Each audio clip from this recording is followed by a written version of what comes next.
Queridos alumnos, en los años 20 del siglo pasado, América vivía en la prosperidad y en el consumismo más absoluto.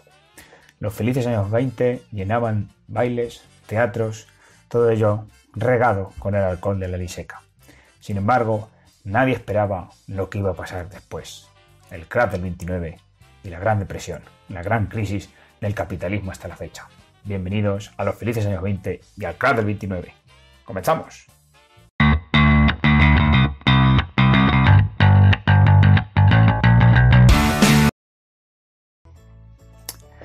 Bueno, vamos a ver, tema pelín complejo este del crack del 29 y los felices años 20, pero vamos a ver si en poquitos minutos podemos entenderlo bien, ¿vale?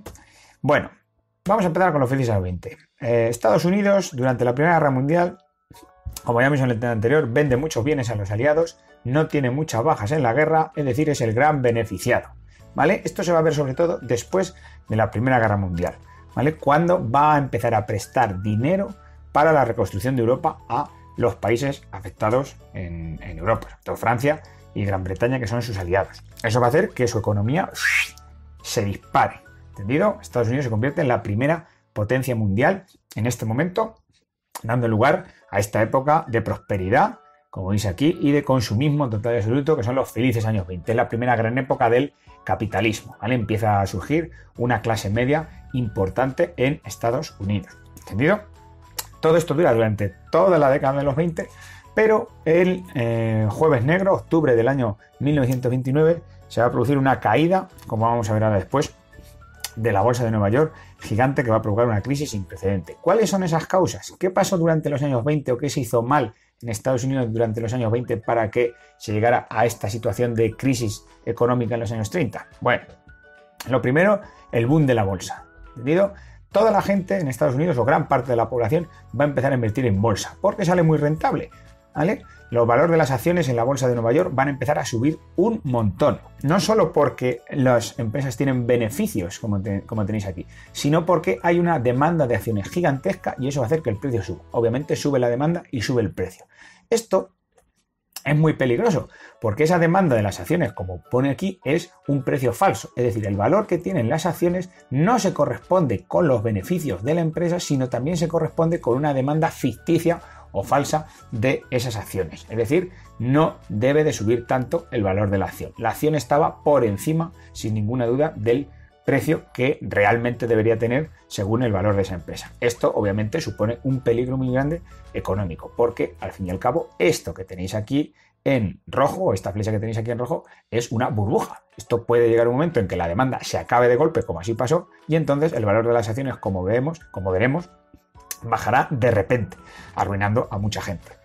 Además, se va a producir en Estados Unidos una sobreproducción en esos años 20. ¿Qué va a pasar? Durante la Primera Guerra Mundial, como veis aquí, pues la mecanización que hubo sobre todo en la agricultura americana y las ventas de productos a Europa, ¿vale?, va a provocar que la producción, tanto agrícola como industrial, suba mucho en Estados Unidos. La gente va a ganar mucho dinero, los agricultores, la industria, todo esto va a subir un montón, ¿entendido? La gente va a hacer mucho dinero. Claro, cuando acaba la guerra, la producción sigue alta, como veis aquí, pero las exportaciones, es decir, lo que se vendía a Europa, va a empezar a bajar. Europa va a empezar a producir por sí mismo. Claro, eso lo que supone es que empieza a haber, como tenéis aquí, stock, empieza a haber excedente. Es decir, todo lo que se produce ya no se vende como pasaba antes, sino que queda en almacén. Obviamente, al subir en la oferta, al haber stock, pues evidentemente los precios de los productos tienen que bajar. Nos tenemos que deshacer de ese producto que tenemos en almacén. Los precios bajan y por tanto también evidentemente afecta a la rentabilidad y al nivel económico de agricultores y de industria. Y evidentemente todo esto va a provocar que al final, como tenéis aquí, pues la bolsa de Nueva York en el año 29 caiga sin precedentes. Estas son las cotizaciones de las acciones. Como veis aquí, la bolsa de Nueva York estuvo subiendo durante prácticamente del año 25 muchísimo y de repente, como veis aquí, va a haber el crack de la bolsa de Nueva York, el crack del 29, que va a ser el hecho que va a poner fin a los felices años 20 y va a iniciar la Gran Depresión. ¿Qué va a pasar? Bueno, lo que os he contado antes, ese valor de las acciones que había en la bolsa de Nueva York no se correspondía con los beneficios de las empresas, sino que había una burbuja, ¿entendido?, que se correspondía a una demanda. La gente compraba y el producto estaba cada vez más caro. Pero ese producto obviamente no tenía que estar así de caro. Cuando esa demanda desapareció justo en este punto, obviamente, el valor de las acciones pues bajó. Y bajó mucho más de lo que la gente se esperaba, arruinando a mucha gente en ese octubre negro del año 29. Toda la gente que había comprado acciones en su punto más álgido, pues se veía prácticamente arruinado y sin nada en los años 29, 30, 31, cuando la bolsa va a bajar mucho. ¿Entendido? Bueno, el CRA del 29 no solo va a arruinar a la gente que había invertido en bolsa y que a partir del año 29 va a ver que sus acciones bajan, sino que también va a empezar a arruinar a los bancos, como veis aquí. ¿Por qué? Porque mucha gente había pedido préstamos para invertir en bolsa. Cuando esos préstamos no pueden pagarse, no pueden devolver el dinero a los bancos, el dinero que le habían prestado a los bancos evidentemente entran en bancarrota. Los bancos no reciben el dinero que debían recibir por esos préstamos. Además, la ruina de los inversores empieza a provocar el pánico en la población. Es decir, la gente que tenía dinero ahorrado en el banco va a querer retirar su dinero. Esos bancos ya no dan confianza al inversor, no dan confianza a la gente que tiene el dinero ahí porque se están arruinando al no devolver esos préstamos que había pedido antes la gente. Así que la gente, como dice ahí, quiere retirar su dinero. Obviamente, si todo el mundo va a retirar su dinero, el banco no tiene dinero para todo el mundo. El dinero que la gente había metido en el banco, el dinero se lo había prestado a los inversores en bolsa. Esos inversores se habían arruinado. Los bancos no podían retomar ese dinero que antes habían prestado y por tanto, pues también van a entrar en bancarrota. La gente saca todo el dinero de los bancos, el banco no tiene ese dinero, obviamente, para darle a la gente, que no ganado lícitamente en este caso, y por tanto los bancos entran en bancarrota. Es decir, todo el sistema económico se desploma completamente, entrando en lo que vamos a ver ahora, ¿vale? La Gran Depresión, la gran crisis en el capitalismo de los años 30, ¿vale?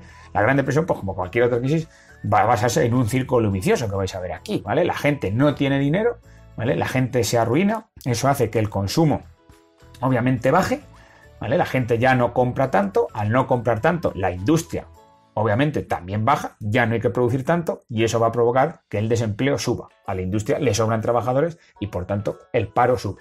Al subir el paro va a haber más gente que no tiene dinero y este círculo va a ser una espiral que va a ser difícil obviamente de cortar. Esta crisis, además, en Estados Unidos hay que añadir que se va a extender a Europa. ¿Por qué? Porque Estados Unidos, como veis aquí, retira el dinero que había invertido en Europa tras la Primera Guerra Mundial. Así que si la crisis es grande en Estados Unidos, en Europa ni os quiero contar la situación dramática que en algunos países como Alemania se vivió. ¿Vale? ¿Quién va a empezar a poner soluciones a esta crisis? Pues este señor que tenéis aquí, ¿vale? Este señor se llama Franklin Delano Roosevelt. Roosevelt va a llegar al gobierno en el año 1932 y va a decir que el Estado, que hasta entonces en el capitalismo no había intervenido absolutamente nada en economía, decía que la economía tenía que funcionar sola, dice Roosevelt, con Keynes, que va a ser su ideólogo, debe intervenir en la economía. El Estado debe de reavivar, como dice ahí, la economía con reformas.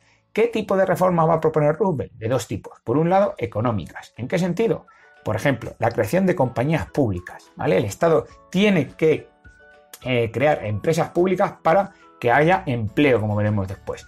Además, compra los stocks agrarios que tenían los agricultores. Los agricultores fueron uno de los grandes perjudicados de la crisis del 29. No podían vender su producción, ¿vale? Lo que dice Roosevelt es que el Estado compra esa producción simplemente para destruirla, pero así mantiene el nivel de vida de los agricultores.